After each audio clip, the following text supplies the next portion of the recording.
Coisa linda. Amém. Deus olha aqui, ó. Olha que frase. A glória é conhecer Jesus segundo o Evangelho e o Evangelho segundo Jesus. Segundo Jesus. Isso completa tudo, né? Fecha a conta, passa a régua, simples, rápido, objetivo.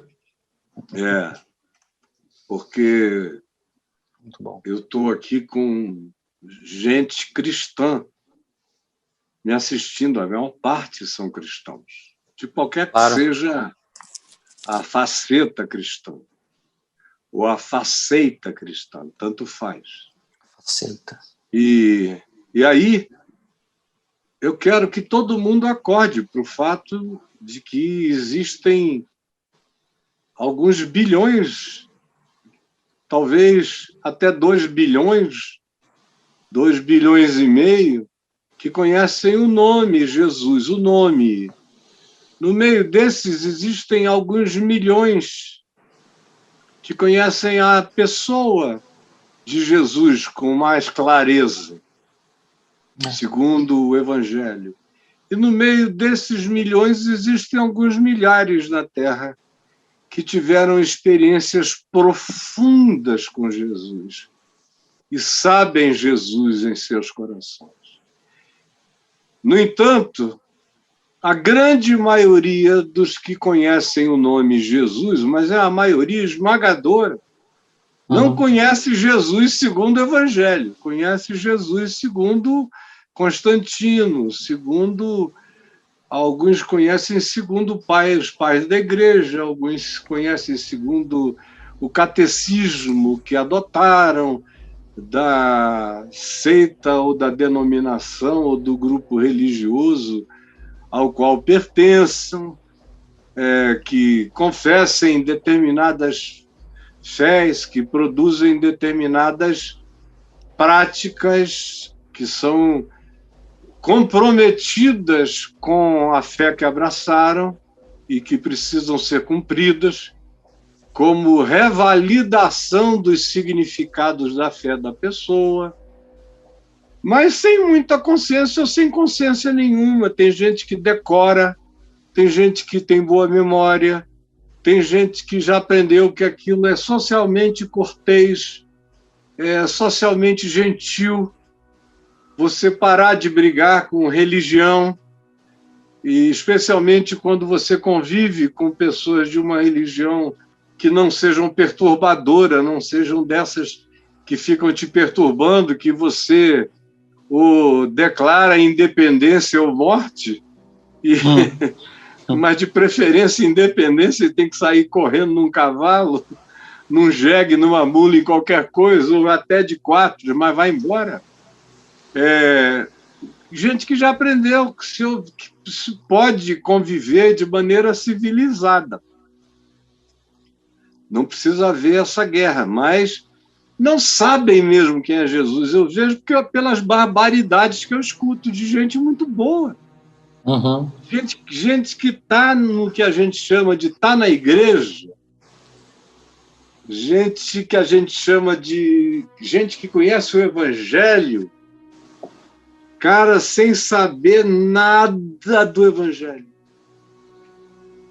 Você tem que dar um duro para convencer aquela pessoa de que perdoar não é a coisa mais difícil que ela pode fazer. Que a coisa mais difícil que ela pode fazer é odiar. Ou então buscar gerar uma atitude de absoluta indiferença. Porque a gente tem que treinar a indiferença. E quando eu treino diferença para este alguém, para essa pessoa, eu aprendo indiferença. Eu tenho que saber indiferença para praticar no primeiro, né? Aí, amigo, uma vez que você começa a saber indiferença não perde uma chance de se fazer praticar. Isso cresce dentro da gente horrível e destrutivamente. E outras formas, outros filhos, outros parentes do ódio, da maldição, da malignidade, isso aqui é difícil. E são pessoas que são do Evangelho, algumas desde que nasceram, algumas estão idosas, mas não passaram, não chegaram nem mesmo às coisas elementares do ensino de Cristo Jesus, nem aí. Cegas, cegas, cegas, mas elas são capazes de matar por Jesus. São capazes de levar o cara pelo cabelo e jogar no inferno. São capazes de fechar e bater a porta na casa do filho ou da filha, gays ou lésbicas ou trans, ou seja lá o que for. Eles têm coragem para isso, mas não têm coragem simples de simplesmente dizer: eu gerei uma pessoa à imagem e semelhança de Deus, não a minha imagem e semelhança, e o Deus que me criou, criou também a essa pessoa, a quem eu vou aprender a amar e respeitar, chamando-a pelo nome da sua autodesignação. E vou amá-la, porque amar é aquilo para o que eu vim ao mundo. Amar e dar a minha vida. Agora, tem gente que acha que isso que para mim é a coisa mais fácil, você mesmo já entendeu isso para dar e vender. Como isso simplifica a vida, como eu reduzo problemas a um nível baixíssimo. Você gasta muito menos energia existencial. Nossa. Tem vezes eu termino o dia dizendo, graças a Deus, terminei mais um dia com 0 de qualquer que seja dificuldade relacional em qualquer direção. 0. Zerando, buscando zerar. E você zera mesmo quando você é maltratado naquele dia. Porque você não guardou os maus tratos como mágoa a merecerem reciprocidade. Não. Você simplesmente refletiu o maltrato como uma oração bem-aventurada. Senhor, perdoe-lhe, porque ele não sabe o que faz. E Jesus, a palavra de Jesus por Pedro se cumpre assim. Bem-aventurados esses que abençoam e não amaldiçoam, esses todos assim, porque Pedro diz, sobre vós repousa o Espírito da glória. É aquele Espírito da Shekinah, do Velho Testamento, aquela glória sublime de Deus. Sobre vós repousa o Espírito da glória. E de Deus. Rapaz, é um negócio muito poderoso. Eu ia entrando aqui por essa porta, tudo escuro. Eu parei ali e agradeci. E falei, Jesus, muito obrigado. Porque eu não sei sobre o que eu vou falar na Bíblia, mas eu sei sobre quem eu vou falar para sempre. E obrigado porque o teu Espírito me habita. E eu ando nessa segurança e nessa paz. Não tem poder melhor, não tem valor maior. Não tem glória a ser com essa comparada. Não há espírito, não há soberania que possa a essa se medir.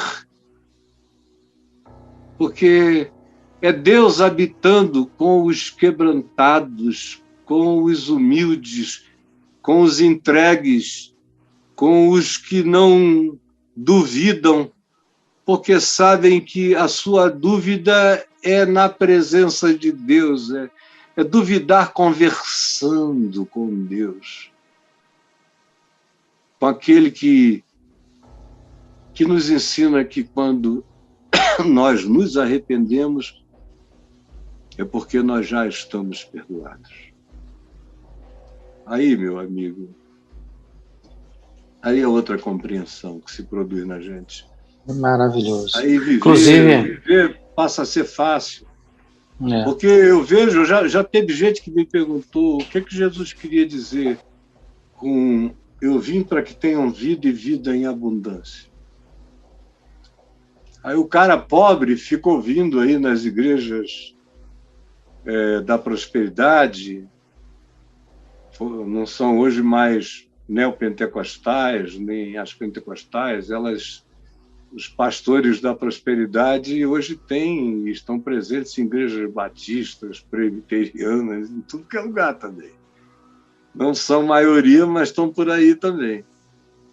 Esse povo querido ouve dizer que abundância é ter muito dinheiro, é poder viajar quantas vezes queira, é ter muitas casas, meu Deus, é grana, é poder, é fama, é importância, no mínimo, de significado popular. Uhum. No mínimo. Isso é riqueza para crente. Crente mede a vida assim. E eu vejo os de fora que quando eu menciono, por exemplo, esse texto, eles entendem na hora. Pô, Jesus viveu como um ser simples.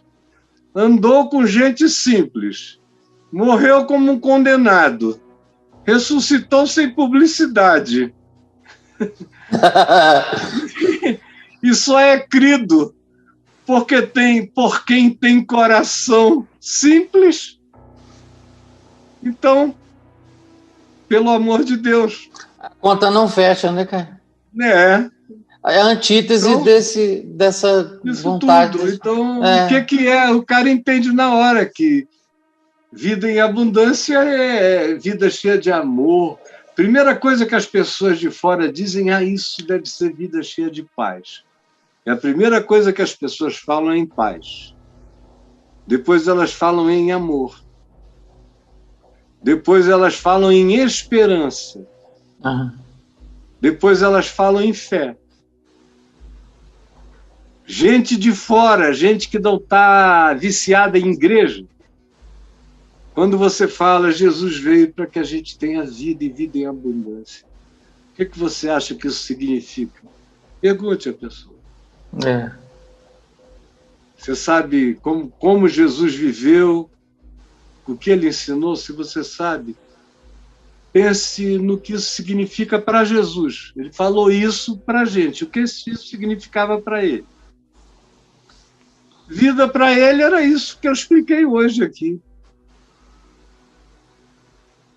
Que é segundo o Evangelho.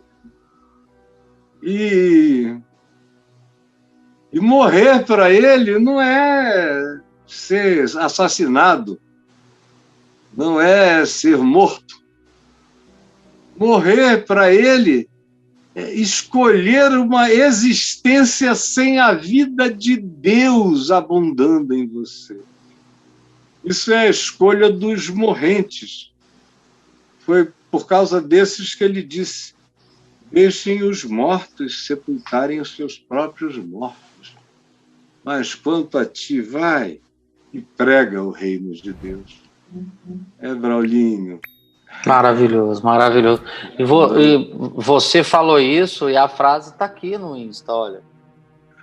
Você falou aqui agora, só se arrepende quem já foi perdoado. Olha aqui a frase. Ó.